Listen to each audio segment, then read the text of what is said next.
గురువుగారు చాలా మంది ఈ నాగ అనే పేరుతో పేర్లు పెట్టుకుంటూ ఉంటారు. దోషం ఉండి లేదా వాళ్ళకి కలిసొచ్చి ఇలా చాలా మంది రకరకాలుగా. అసలు ఈ నాగదోషం అంటే ఏమిటి? ఉన్నవారు ఎలాంటి పూజలు చేసుకోవాలి? దానివల్ల ఎలాంటి అనర్థాలు జరిగే అవకాశాలు అసలేమన్నా ఉంటాయా? నివారణ మార్గాలేమిటి చెప్పండి? పేరుగా గనక తీసుకుంటే గనక వంశపారంపర్యంగా సుబ్రహ్మణ్యేశ్వర స్వామిని గానివ్వండి, హ్మ్. నాగేంద్రుడు అంటే వాళ్ళ గ్రామంలో ఉన్నటువంటి ఆ దేవాలయంలోనో లేదా హ్మ్. ఆ హ్మ్. పుట్ట దగ్గర వాళ్ళు పూజలు ఆచరించినప్పుడు తద్వారా సంక్రమించేటటువంటి పేర్లుగా కొంతమంది పెట్టుకుంటారు. నా రైట్. అనే అక్షరంతో హ్మ్. నాగరాజనో, హ్మ్. నాగమ్మనో అట్లా. హ్మ్. హ్మ్.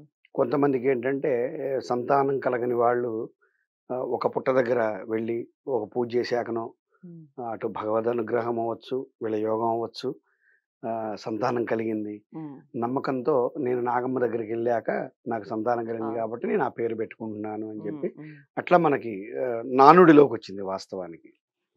ఆహ్, అసలు నాగదోషము అంటే జాతక పరంగా చెప్తున్నాను. హ్మ్. ఈ పేర్లు ఇవన్నీ పూజలు వీటి గురించి మాట్లాడను నేను. జాతకంలో మనకున్నటువంటి 9 గ్రహాల్లో సర్పానికి సంబంధించినటువంటి గ్రహాలు రాహుకేతువులండి. హ్మ్. వాటిని సర్పాలుగా మనం పిలుచుకుంటూ ఉంటాం. హ్మ్. సర్పముఖాలుంటాయి. హ్మ్. వాటికి మొండాలుంటాయి గానీ తలకాయలుండవు వాస్తవానికి. రైట్. అయితే ఈ రాహుకేతువులకు సంబంధించినటువంటి స్థానాలు, హ్మ్. ఆ రాహుకేతువులు ఏ రాశుల్లో ఉన్నాయో, హ్మ్. ఆ రాహుకేతువుల మధ్యలో ఏ గ్రహాల యొక్క ఉనికి ఉన్నదో, అంటే మేషరాశిలో సపోజ్ రాహు ఉన్నాడు. తులారాశిలో కేతు ఉన్నాడు. వీరెప్పుడు గూడా అన్ని గ్రహాలు గూడా క్లాక్ వైస్ డైరెక్షన్ అంటే గడియారం మూల ఎలా తిరుగుతుందో అలా తిరుగుతాయి. హ్మ్. ఇలా తిరుగుతాయి. ఒక్క రాహుకేతువులు వక్రంలో తిరుగుతారు. వెనక్కి తిరుగుతాయి ఇలా. హ్మ్. వెనక్కి తిరుగుతూ ఉంటాయి ఆ హ్మ్. 2 కూడా. సో, ఆ భావంలో మేష, తులా రాశులకి హ్మ్. అంటే రాహు ఎప్పుడు నెక్స్ట్ ఎటు తిరుగుతాడంటే వెనక్కి తిరుగుతాడు. అంటే మీనరాశిలోకొస్తాడు. హ్మ్. కేతువు కన్యా రాశిలోకొస్తాడు. హ్మ్. సపోజ్ ఇప్పుడు గ్రహాలన్నీ కూడా ఈ మీన, కన్యా రాశుల మధ్యలో ఉండిపోయాయనుకోండి మిగిలిన 7 గ్రహాలు. హ్మ్. ఇది ఉచ్చస్థానము, నీచస్థానము. హ్మ్. ఊర్ధ్వ, అధోముఖాలంటారు. హ్మ్. మేషం అనేది పైకుంటుంది రాశి చక్రంలో. తుల అనేది కిందకుంటుంది. హ్మ్. సో, ఊర్ధ్వముఖంలో ఉన్నటువంటి రాశి, అధోముఖ రాశి. మనం గనక పరిగణలోకి తీసుకుంటే ఊర్ధ్వముఖంలో రాహు ఉన్నాడు కాబట్టి, హ్మ్. ఈ రాహుకేతుల మధ్యలో మిగిలిన గ్రహాలన్నీ కూడా సంచరిస్తున్నాయి కాబట్టి, హ్మ్. బంధింపబడి అనే పదాన్ని వాడతారు. ఇట్స్ నాట్ బంధన. హ్మ్. At the time of birth ఆ జాతకుడికి ఆ 2 గ్రహాల మధ్యలో మిగిలిన గ్రహాలు సంచరిస్తున్నాయి. ఓకే.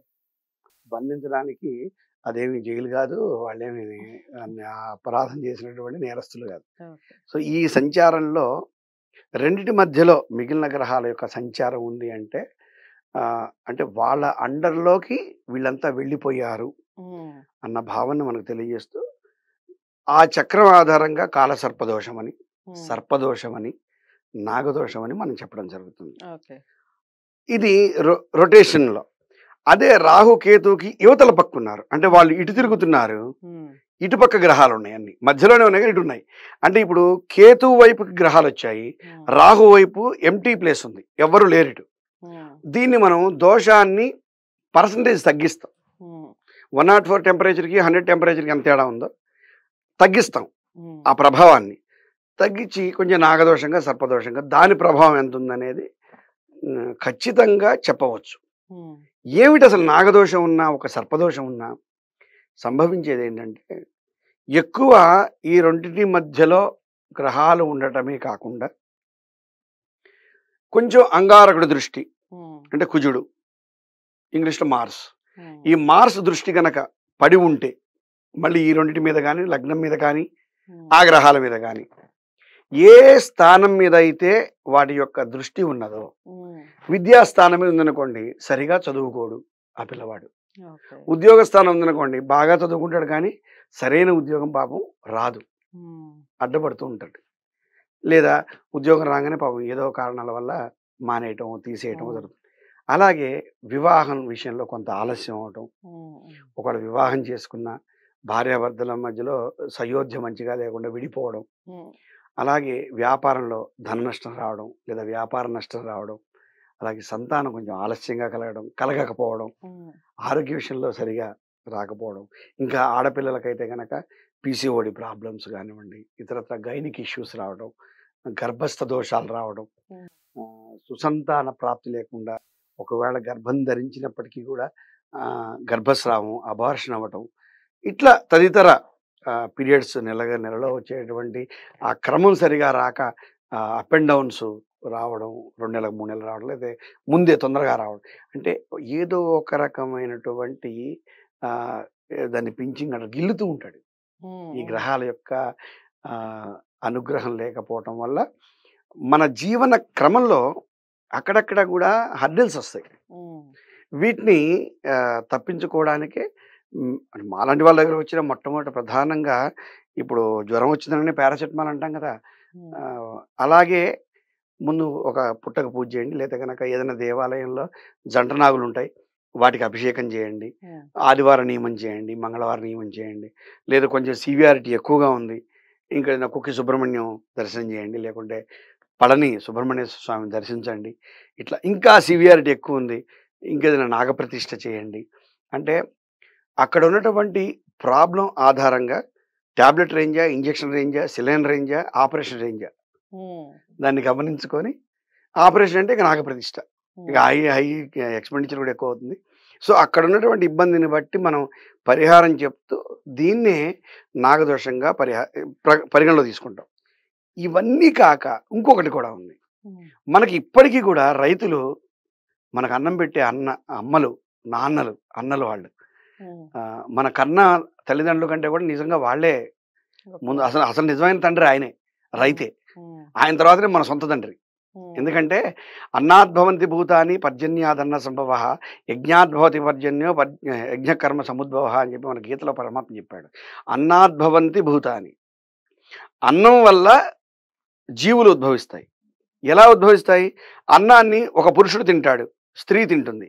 ఆ అన్నము రక్తంలో కలుస్తుంది, ఆ రక్తం వీర్యంలో కలుస్తుంది, ఆ వీర్యం ద్వారా గర్భం వచ్చి ఆ గర్భం ద్వారా పిల్లడు పడతాడు. సో అన్నాద్భవంతి భూతాని కాబట్టి రైతు మొదటి తండ్రి అని చెప్తాను నేను.